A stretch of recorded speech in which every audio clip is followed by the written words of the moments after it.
DNA synthesis S ফেজটাতে তার ডিএনএটা just duplicate হয়ে আরেক কপি ফর্ম করে। তারপর থাকে জি2 ফেজ, সেখানেও আবার জি1 এর মতো আরেকটু মাসে বড় হয়। লাস্টে থাকে এম ফেজ। এই ফেজটাই হচ্ছে ডিভিশন ফেজ। এখানে আইদার মাইটোসিস হবে বা মিওসিস হবে। তো সেল ডিভিশন হচ্ছে যখন একটা প্যারেন্ট সেল ডিভাইড হয়ে টু বা টু এর বেশি ডটার সেল ফর্ম করবে, সেটাকে বলা হয় সেল ডিভিশন। এখন আমরা খেয়াল করি এই পুরা সেল সাইকেলে দেখেন জি1 এস এন্ড জি2 কিন্তু বেশিরভাগ টাইম নিয়েছে। ডিভিশন ফেজটা কিন্তু খুবই অল্প। ঠিক আছে, দেখেন সেল সাইকেলের দুইটা ফেজ থাকে। এই পুরা জি1 এস এন্ড জি2, এই পুরা এই ফেজটাকে আমরা ডাকবো হচ্ছে ইন্টারফেজ। এন্ড বাকি এটুক হচ্ছে আমাদের এম ফেজ। তো পুরাটা ইন্টারফেজ এন্ড এটা হচ্ছে এম ফেজ। এর জন্য দেখেন সেল সাইকেলের দুটা ফেজ আছে, একটা ইন্টারফেজ যেখানে আমার ডিএনএটা কপি হয়ে আরেক কপি হবে আর সেলটা একটু ম্যাসে গ্রো করবে। আর এম ফেজ যেখানে আইদার মাইটোসিস বা মিওসিস হবে। এখন কোন সেলের মাইটোসিস হয়, কোন সেলের মিওসিস হয়? মাইটোসিস হচ্ছে নর্মাল সেল যখন ডিভাইড হয়ে তার যখন একের অধিক বাড়বে, ঠিক আছে। আর মিওসিস কি? মিওসিস হচ্ছে যখন নর্মাল একটা সেল ডিভাইড হয়ে একটা জার্ম সেল বা সেক্স সেল ফর্ম করবে, যেমন একটা ফিমেলের মধ্যে যেটাকে বলে আমরা এগ সেল আর মেলের মধ্যে স্পার্ম সেল। তো এগুলাকে আমরা আমরা সেক্স সেল বাদে আমরা গ্যামেটও বলতে পারি। এন্ড গ্যামেটস তাহলে ফর্ম হয় মিওসিস দিয়ে। এন্ড মাইটোসিস দিয়ে হচ্ছে নর্মাল সেল জাস্ট ডিভাইড করে মোর দেন ওয়ান কপি ফর্ম করে। ওকে, তো আমরা যদি বলি যে কোন ডিভিশনের থ্রু সেক্স সেলস ফর্ম হয়, মাইটোসিস নাকি মিওসিস, ইট ইজ মিওসিস। ওকে, আচ্ছা, যেটা দেখলাম সেল সাইকেলের জি1 এস এন্ড জি2, এই পুরা ফেজটা হচ্ছে ডিভিশনের আগে হয় and এই ফেজটাকে আমরা বলি ইন্টারফেজ। এটা আমার longest part of the cycle. আর এখানে হচ্ছে আমার সেলটা মাসে বাড়ে আর ডিএনএটা ডুপ্লিকেট হয়ে আরেক কপি ফর্ম করে। ওকে, তারপরে আমার ইন্টারফেজ শেষ হওয়ার পরে আমার মাইটোসিস শুরু হয়। মাইটোসিস কি? মাইটোসিস হচ্ছে যেখানে আমার একটা সেল ডিভাইড হয়ে দুইটা সেল ফর্ম করবে। আর মিওসিস কি? মিওসিস হচ্ছে যেখানে একটা নর্মাল সেল ডিভাইড হয়ে চারটা সেক্স সেল ফর্ম করবে। দেখেন এখানে মাইটোসিসে একটা সেল ডিভাইড হয়ে দুটা ফর্ম করলো, এখানে মিওসিসে একটা সেল ডিভাইড হয়ে এক দুই তিন চার, চারটা সেক্স সেল ফর্ম করেছে। ওকে, আরেকটা জিনিস, মাইটোসিসে যে সেলটা ফর্ম হবে সে হচ্ছে chromosome full number of chromosome, যেটাকে আমরা বলি ডিপ্লয়েড। ওকে, যেটা হচ্ছে আমার 46 ক্রোমোজোম থাকবে। আর মিওসিসে যে সেক্স সেল গুলো ফর্ম করবে তারা হচ্ছে হ্যাপ্লয়েড, তাদের 46-এর হাফ, এক একজনের 46-এর হাফ করে ক্রোমোজোম থাকবে, তার মানে 23টা করে ক্রোমোজোম থাকবে।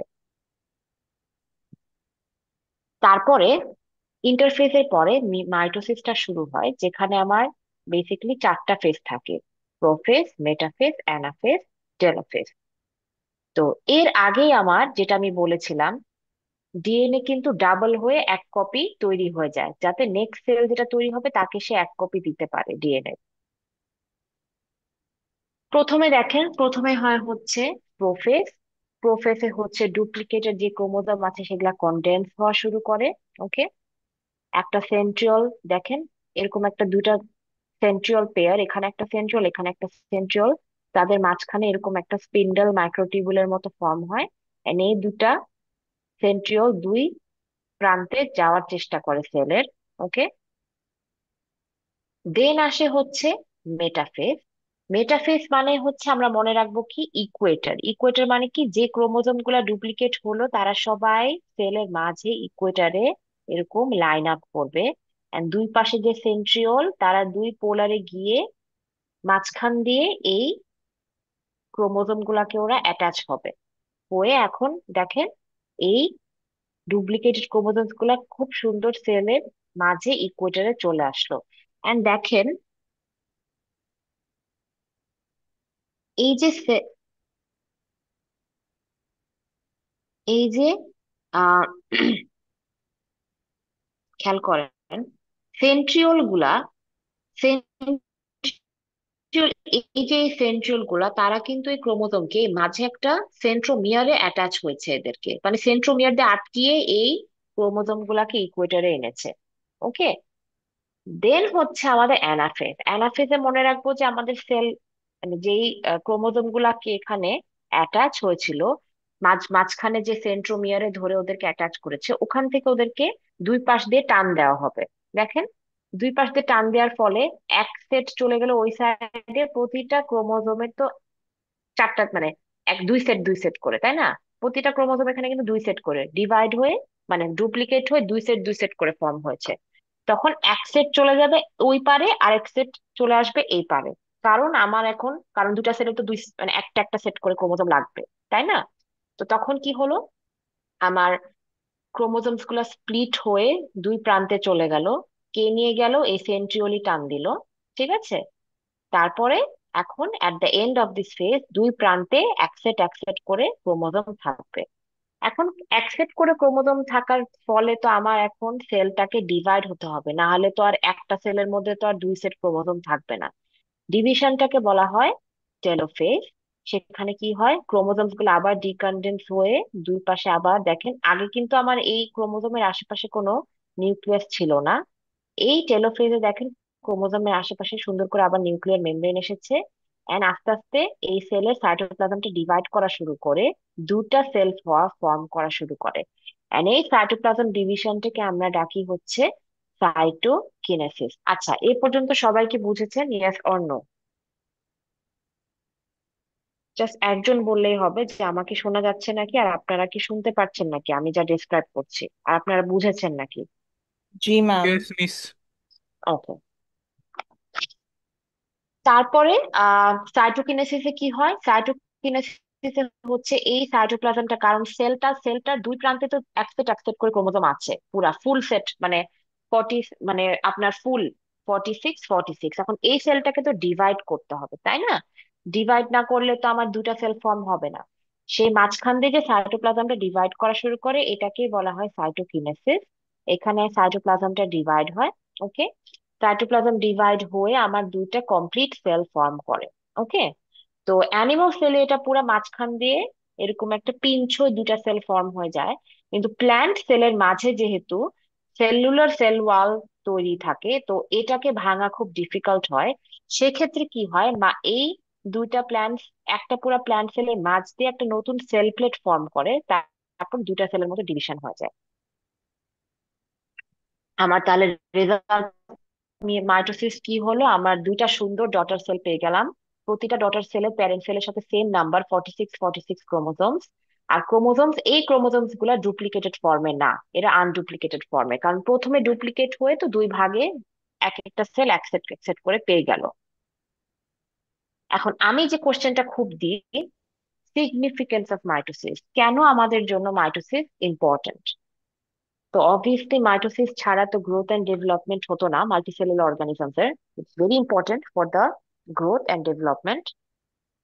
একটা সিঙ্গেল সেল জাইগট, জাইগট মানে যখন আম, একটা গর্ভবতী মায়ের পেটে যখন একটা প্রেগনেন্ট লেডির বুমবে যখন একটা নতুন cell as a baby start হয়, তখন ওটাকে আমরা সিঙ্গেল সেল জাইগট ডাকি। তো মাইটোসিসের থ্রু ওই সিঙ্গেল সেল জাইগোটটা আস্তে আস্তে বড় হয়ে একটা ফুল গ্রোন অ্যাডাল্ট হয়ে যায়, তাই না? তো it is responsible for the growth and development of multicellular organisms. Obviously এটা রিপিট করেছে আবার। যখন কোনো কাটা ছেঁড়া হয়, যখন কোনো সেল মারা যায়, এটা রিপেয়ার এন্ড ড্যামেজের রিপেয়ার করে হচ্ছে mitosis. The way in which skin cell that covers a child's body grow and divide is an illustration of mitosis.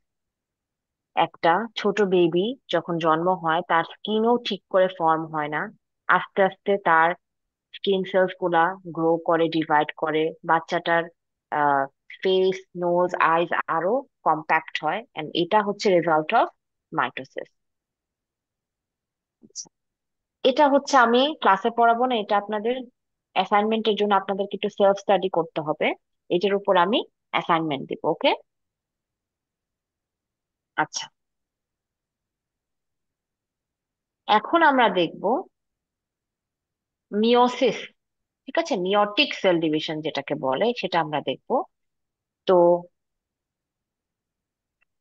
মিওসিসে যেটা হয়, যখন একটা সেল মাইটোসিসে না ঢুকবে না, তখন এম ফেজে সে মিওসিসেও ঢুকতে পারে সেক্স সেলস ফর্ম করার জন্য, যেমন স্পার্ম বা ওভা। ওকে। তো মিওসিসে আমার আহ মিওসিসে দেখেন, মিওসিস 1, মিওসিস 2, দুটা নিউক্লিয়ার ডিভিশন থাকে। ঠিক আছে, তার মানে মিওসিসে actually two types of nuclear divisions are there. এক সেটকে আমরা বলি মিওসিস 1, পরের স্টেজটাকে আমরা বলি মিওসিস 2। তো প্রথমে তো আমার ডুপ্লিকেটেড থাকে ডিএনএ। ঠিক আছে, যেমন ঠিক ইন্টারফেসে যা যা হলো সেটাই হবে, জাস্ট মাইটোসিস হবে না, এবার মিওসিস হবে। তো ডিএনএ ডুপ্লিকেটেড থাকবে। ডুপ্লিকেট হয়ে আম, কি হলো, এরকম যখন ক্রস ফর্ম করবে, ক্রস ফর্ম হয়ে যাওয়ার পরে এখানে একটা ব্যাপার হয়, খেয়াল করেন। যখন এই ডুপ্লিকেটেড ক্রোমোজোমস গুলা কি করবে, তারা একে উপরের উপর ওভারল্যাপ করে মাঝখান দিয়ে তারা কিছু সেগমেন্টস এরকম র্যান্ডমলি এক্সচেঞ্জ করবে একে অপরের সাথে। ঠিক আছে, এটাকে আমরা ডাকি হচ্ছে ক্রসিং ওভার। এই ফেনোমেননটার জন্যই মিওসিসে যে নতুন সেলস গুলা হয়, তারা তাদের প্যারেন্ট সেলের সাথে একদম দেখতে না, তারা খুবই তারা খুবই different from their parent cell. Okay.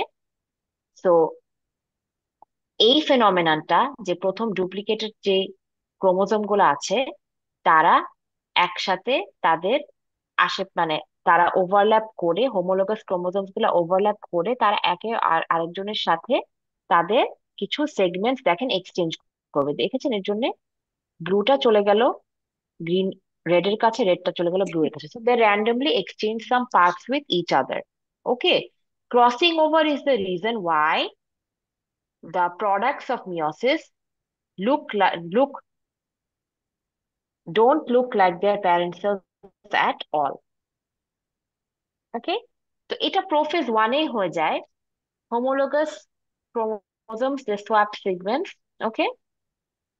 Segment swap করার পরে এখন এই এত মিক্সচার, যে এত সুন্দর সুন্দর সেলস নতুন ফর্ম হলো, ক্রোমাটিক্স ফর্ম হলো উইথ এক্সচেঞ্জড পার্টস, এরা তখন আবার ঠিক কি হলো, মেটাফেসে ইকুয়েটর ফর্ম করলো আগের মতো। ঠিক আছে, দেন অ্যানাফেজে এরা পুলড হলো আবার ঠিক আগের মতো। ঠিক আছে, দেন পুলড হওয়ার পরে এখন আবার দুটা সেল থাকবে, দুটা সেলে কমপ্লিট সেট অফ ক্রোমোজোমস থাকবে। এখন আমার তো আবার এগুলাকেও ফার্দার ডিভাইড করতে হবে, না হলে তো আমার 23 23 করে ক্রোমোজোমস আসবে না। তো প্রোফেজ 2-তে কি হলো, এরপরে ঠিক এই সেলটার কি হবে, মাইটোসিসের যা যা হলো। ওকে। নতুন একটা স্পিন্ডল ফর্ম করবে আবার, করে দুই পাশে আবার সেন্ট্রিওল চলে যাবে, তারপর মেটাফেজ আবার ইকুয়েটরে ঠিক মাইটোসিসের মতো হবে। দেখেন এখানে সবগুলা ক্রোমোজোমের কিন্তু মিক্সচার, এক একজন এক একজনের সাথে পার্টস চেঞ্জ করেছিল। ওকে। লাইন আপ করবে, লাইন আপ করে অ্যানাফেজে আবার পুলড আউট হবে ঠিক মাইটোসিসের মতো। দেন টেলোফেসে একটা সেল আবার দুটো দুটো করে ফর্ম করে, এখন আমার টোটাল আসলো 1 2 3 4, চারটা সেল সাইটোকিনেসিস হবে। তার মানে আমার একটা সেল মিওসিসে কি হলো, প্রথমে দুটা সেল ফর্ম করলো, এই দুটা সেল আবার 1 2 3 4, চারটা। তাহলে আমার একটা সেলের প্রোডাক্ট হচ্ছে চারটা, এন্ড এই চারটা সেল একদমই দেখতে তাদের প্যারেন্টের মতো হবে না। এটাই হচ্ছে আমাদের মিওসিসের সিগনিফিকেন্স, যে the cells don't look like their parents at all, but mitosis the cells look like their parents exactly. Now again, what is the significance of meiosis? Very, very important. মিওসিসের কারণে আমার চারটা হ্যাপ্লয়েড সেল, 23টা করে chromosome থাকবে যে সেলগুলা জন্ম হবে। And এই সেলগুলা কি, these are sex cells, either sperm cells or ovum. তাহলে এদেরকে আমরা কি বলি, সেক্স সেলস অর গ্যামেটস যেগুলা ফর্ম হয়। যেহেতু ক্রসিং ওভার হয়, the sex cells or gametes look completely different, এটাকে বলি আমরা ভ্যারিয়েশন অকার করে, এন্ড ওরা একদমই তাদের প্যারেন্টের মতো দেখতে না। এর জন্যে যখন বাবা মার child, they are a mix of random mixture of both the parents characteristics, কিন্তু একদম কিন্তু প্যারেন্টের মতো আইডেন্টিক্যাল না। এখন মাইটোসিস এর মিয়োসিসের মধ্যে কিছু ডিফারেন্সেস আছে, এগুলা ভেরি ভেরি ইম্পর্টেন্ট, আমি এটা দিব কোশ্চেন। ডিফারেন্স দিলে আপনারা কি লিখবেন? ওকে। এন্ড লাস্টে আমাদের সিগনিফিকেন্স গুলাই ওরা কি করেছে, ওরা প্রথম এখানে তো সিগনিফিকেন্স ডিসক্রাইব করে লেখা ছিল, এটাকে জাস্ট ওরা ডিফারেন্স হিসাবে লিখেছে। এখন এই চ্যাপ্টারটায় মাইটোসিস মিয়োসিসে আপনাদের যেটা জানতে হবে, স্টেজ গুলো একটু জানতে হবে। ওকে। এন্ড আপনাদেরকে জানতে হবে সিগনিফিকেন্স গুলো এন্ড ডিফারেন্স গুলা। This is what is very important from this chapter. Okay. আমি ফার্দার আপনাদেরকে দুটা ভিডিও লিংক দিব। এন্ড নেক্সট ক্লাসে কুইজের পরে একটু মিড টার্ম রিভিউ করে, মিড টার্ম রিভিউর আগে আমি ভিডিও দুটা দেখিয়ে আমি আরো এই দুটা প্রসেস একটু প্রপারলি এক্সপ্লেন করব। ওকে। এখন আমি একটু আপনাদের অ্যাটেন্ডেন্সটা নিয়ে নিব, আপনারা একটু প্লিজ রেসপন্ড করবেন। ওকে।